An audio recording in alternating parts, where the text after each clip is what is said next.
Why study history? Why do we need to know what's come before us? Isn't it enough just to live in the moment? Times have changed, society has evolved, we're better than that now, we know more, so what's the point? As a historian, these are the questions I'm often asked. However, these views represent a fundamental misunderstanding of what history is all about. History is part of the architecture of our identity, and the more we explore history, both our own and in general, the more intricate and robust that architecture becomes. And it also helps us make sense of who we are.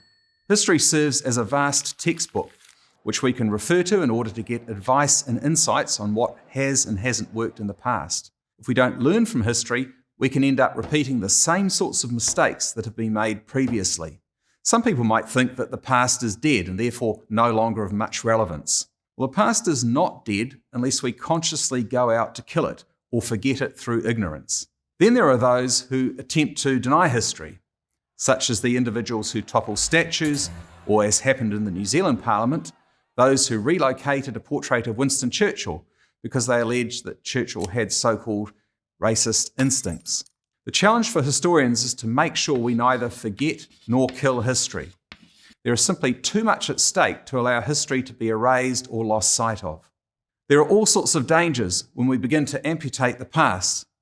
And if you want any idea of how powerful history can be, consider the fact that one of the first things many new dictatorial regimes do is rewrite their country's history.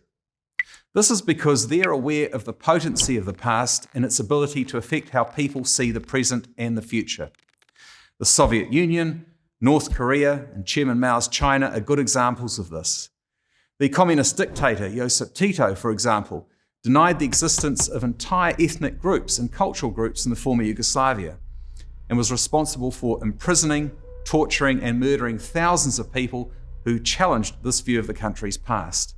There's also a danger in the popular new phrase, "let's be on the right side of history." Some people use this phrase to push the ideologies by suggesting that you're stuck in the past if you disagree with them. Telling someone they're on the wrong side of history means you're going to lose, so just give up now. But the suggestion that there is somehow a right side of history is a demonstrably false one. One of the risks when we look at history is that we do so through the lens of nostalgia. This effectively involves reducing history to a sort of leisurely visit through the museum of our imagination, with all the dangerous lessons from the past safely embalmed and placed behind glass cabinets. This is history presented as something quaint, quirky, and cosy, where all the vices have been turned into virtues, and where life in the past is recalled as simpler, sunnier, and somehow more satisfying. Of course, that is precisely what history is not. All of us have inherited pasts that are filled with stories of anguish, struggle, uncertainty, and violence, interspersed with bouts of hope and achievement. History can be just as messy and ugly as it can be satisfying and uplifting. So when it comes back to that question of why study history, the fact is that we are moulded entirely from history, and turning our backs on it doesn't change that. Removing paintings, statues, and books that offend us doesn't remove the fact that the past happened and has an impact on the world around us. If we claim to live without the need for history, then all that is left for us is a succession of snapshots of the present, with each one deleted as soon as it is seen, and with the eye trained only to look for the next impression of the present.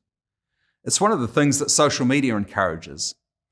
The result is that the eternal present becomes a form of eternal forgetfulness, and ultimately that makes life extremely unfulfilling in just about every way you can imagine.